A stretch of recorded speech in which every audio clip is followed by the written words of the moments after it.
So welcome, Justin.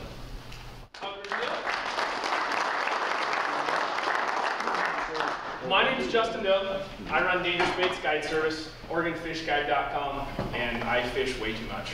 Okay, I love that. I'm a full-time fishing guide. I fish about 7 days a week, unless it's blown out or unless it's elk or deer season. I spend as much time in the outdoors as I possibly can. I run a 20-foot Koffler drift boat and a 25-foot aluminum weld Super V. Talk to you guys a little bit about doing some steelhead fishing here. I brought in a variety of different things that I use. Everything you see here on the table, except for maybe the fact that you're going to see a lot more of this, a lot more of this, a lot more of this, is all I use for steelhead. I don't pull plugs. I don't fly fish. I run bait. I am very, very passionate about running eggs, sand shrimp, yarn, putting bait in the water. I've brought a couple of rods. Some of you guys have walked around and kind of seen what I got going on. I use a lot of yarn in conjunction with salmon eggs, steelhead eggs, whatever you want to call it, but mainly the way I've started to field steelhead fish the last 5 years is with bobbers. It's just like drift fishing in a way, and if you give me a chance, I'll explain that to you and you can understand it. The way I fish these bobbers is, let's say the water's 4 foot deep. I'm fishing moving in a drift boat with a 36-volt Minn Kota electric motor on it. So if the water's 4 foot deep, I'm going to set my bobber stop to my weight at about 5.5 to 6 foot. I'm actually fishing deeper than the water. So what this is going to do, and this is going to allow my weight to drag on the bottom, just like we're drift fishing.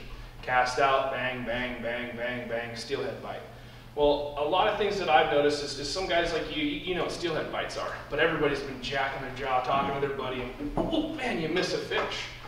When I set my boat up, I set my bobbers up, actually upriver of my boat.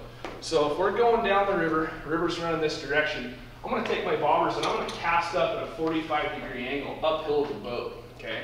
Now all my baits are behind the boat. Now that, to everybody else that I've ever talked to, it's just against everything they've ever wanted to do. They think these steelhead are really skittish. They think they're afraid of everything and they want to run their baits way out in front of the boat.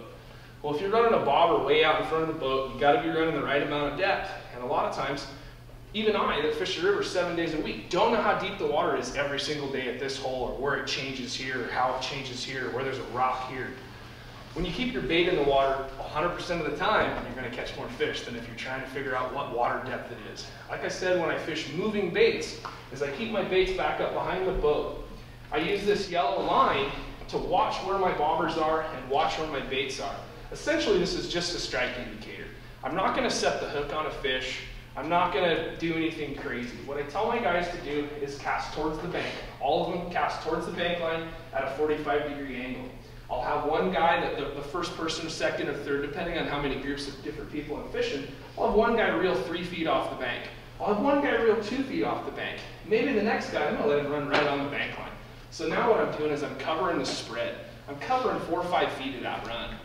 When I come through, if a bobber goes down, the fish is already on, because I'm now in front, and I've got my boat pulling my baits downriver. A fish hits it, it's a done deal. The line comes super tight, the bobber disappears, and you can be talking to your friend over here, not even pay attention, and it's on. It's a done deal. Years past, I fished my baits way out in front of the boat, and the toughest thing is we're all fishermen, we're all going to make mistakes. It's just how it works. How many of you have watched your bobber out in front of your boat go bloop, bloop? You didn't have time to reel, you didn't have time to get it tight, you hardly even saw it, or you just saw your bobber come up. That's a tragedy. It really is. It's a hard pill to swallow. So the way I've kind of developed my new style, and I've been doing this for about 3.5 years, it works really well if you've got fish in the area, just like anything else. Just keep all your baits up ahead of your boat. I'm fishing a little bit deeper for the only reason, the fact that I want my bait to slow down. Just like you're drift fishing. Everybody stood at a spot, cast it at one spot, it slows down, and boy, you get that bite right down at the bottom, or sometimes you get it at the top. But my baits are actually creeping down the river, and I'm rowing my boat or driving my boat. Anybody that knows me, I don't really row. I'm kind of allergic to oars. But I'll take my boat and I'll watch this yellow line, and I'll watch it to make sure there's not an S or a curly Q in it or anything. I'm keeping it pretty tight, but my guys aren't really manipulating the bobber. They're just holding their rod. It's a casual knot. It's not a big deal. You got a light rod, you're holding your rod, your bobber goes down, It all comes up so tight. It all happens so fast because your boat is continually moving. So, you're gonna miss a few fish here and there when you're fishing out in front of the boat. For the most part, if a fish bites a bait behind the boat and you don't set the hook, you're gonna catch the fish. If you watch your bobber go under and you give it one of these, chances are it's all gonna break, you're gonna lose, you're gonna miss out. So, the couple of things that I've really learned is a lot of these fish aren't scared of engines. They're not scared of noise. They may see your boat and they may deflect, but I kind of call it herding steelhead. A lot of times if you come into a pocket, I don't know how many of you have been in drift boats or if you're running sleds or you're just, in a pontoon boat or whatever, standing on the bank. When you come into a fresh run, a pocket, you come in through a tail, a lot of fish, they're staging in the middle, they're staging in the fast water, they're staging in the slack.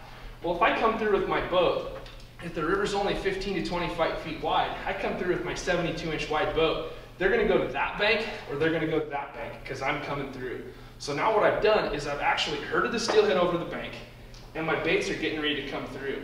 They've already seen the danger, my boat, float right by. And my baits are 10 to 15 feet behind my boat. They're more apt to grab a bait. It works really well. A couple of different tactics and things that I'm starting to do. We're using a lot of yarn balls. We're using a lot of these little anise eggs in conjunction with yarn balls. So there's a lot of different techniques that we can really get into. But what I'm really trying to help a lot of people understand, when you're fishing in the drift boat, do not be afraid to fish behind your boat. We've all run our plugs way out front. We've all, sat in a hole and fished as far as you can see until you almost can't even see your bobber before you reeled it back in. This day and age, with as many boats that I'm seeing out on the water, it's really tough to go out and pull plugs and fish in your favorite spot. We kind of have to stay moving, So this side drifting thing has become really popular. If any of you guys have any questions, I'd love to kind of help you get through that, and I'd like to move on and explain a few more things that I do. I don't know how many of you have fished out of a drift boat before, or how many own one. Probably everybody in here either owns one or has a buddy that owns one, so it's just kind of one of those things, If you have any questions about side drifting, I would definitely love to answer them. In a lot of these rivers, we kind of know exactly where they pin up, but sometimes with a lot of pressure on the river, you'll come through your favorite spot and you won't get bit. So I'll run back up, try the other side, try the middle, move your baits in. I try to create a wall. If you get 2 or 3 people in my boat, I'll throw a rod out if I have to.